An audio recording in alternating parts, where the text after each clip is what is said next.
The Swedish flag is flying for the first time over NATO headquarters in Brussels today. Sweden's new membership, along with that of Finland, was sparked 2 years ago by Russia's invasion of Ukraine.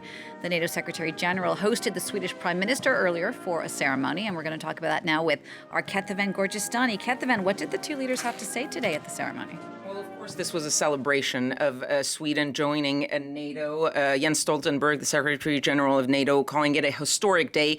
But it was also an opportunity to send a very clear message to Russia. For Jens Stoltenberg, he repeated that line actually multiple times. He said, what Vladimir Putin wanted when he invaded Ukraine was less NATO and more control of its neighbors. And in the end, he got exactly the opposite, which is more NATO and a stronger alliance. He also used that opportunity to send a message both to Russia and to Ukraine, because, of course, this is all, as you said, triggered by that invasion of Ukraine. And he repeated what NATO members have said for a long time, which is that NATO's door is always open to any country that wants to join, and it is up to the members to decide who comes in, not Russia's decision to make.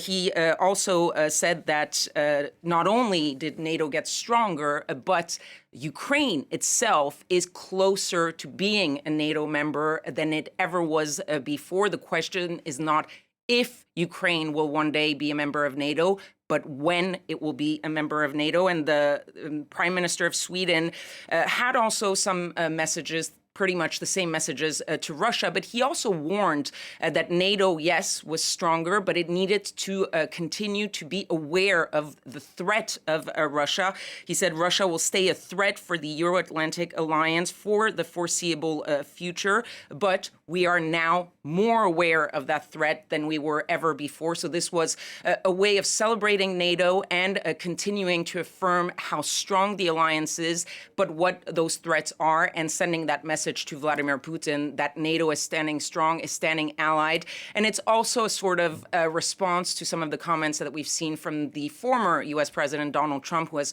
put into question the fact that NATO members would protect their fellow members in case of an attack by the Russians. And Jens Stoltenberg said that Article 5 was very strong, and the purpose of Article 5 is not to provoke a war, but to preserve peace among those allies.